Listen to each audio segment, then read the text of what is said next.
One evening as my spouse, Sarah, tugged me gently toward the sofa, a heavy tension lingered in the air.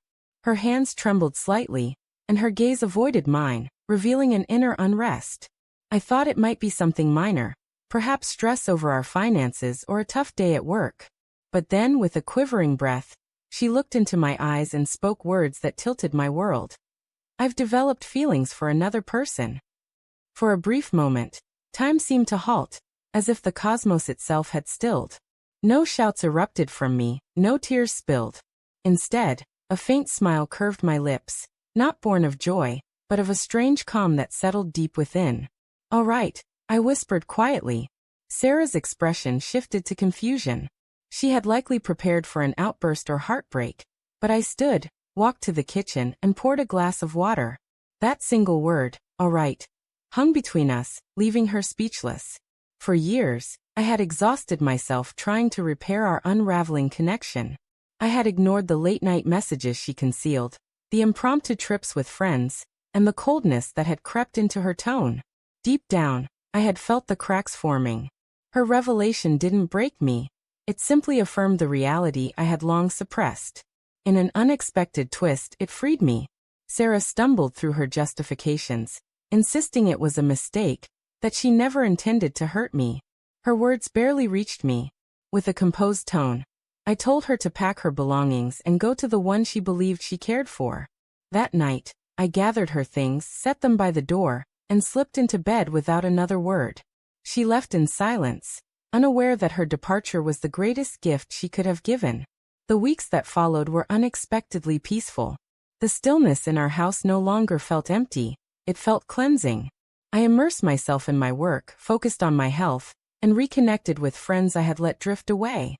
My life, once bound to her unpredictability and secrets, now revolved around my own aspirations. About a month later, Sarah appeared at my doorstep. Her eyes were puffy, her confidence shattered, a mere shadow of the woman who had left. She asked if we could talk. Though reluctant, I invited her in. Tears fell before she even sat down, her voice cracking as she said, "I made a horrible error. He wasn't who I thought he was. I still love you." I studied her, wondering if her regret was sincere or another performance.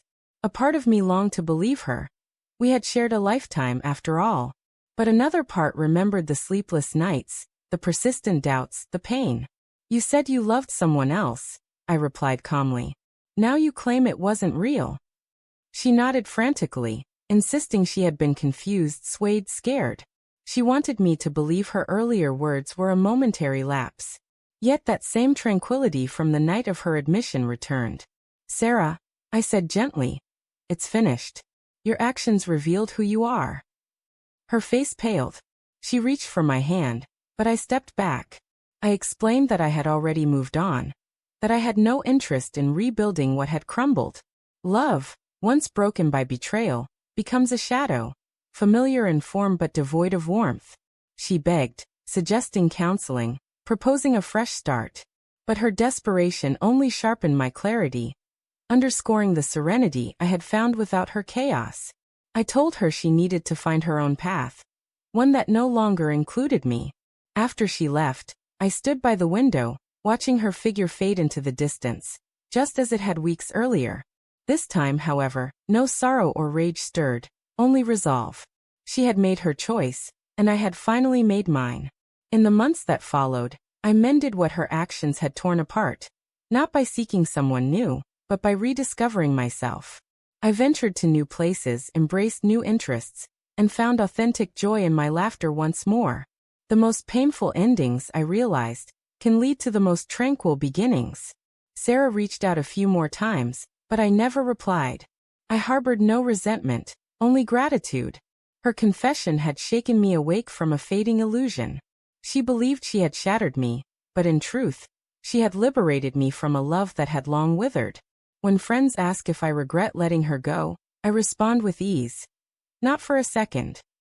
Because when she said, "I've developed feelings for another person," and I replied, "All right," I didn't lose a spouse, I rediscovered myself.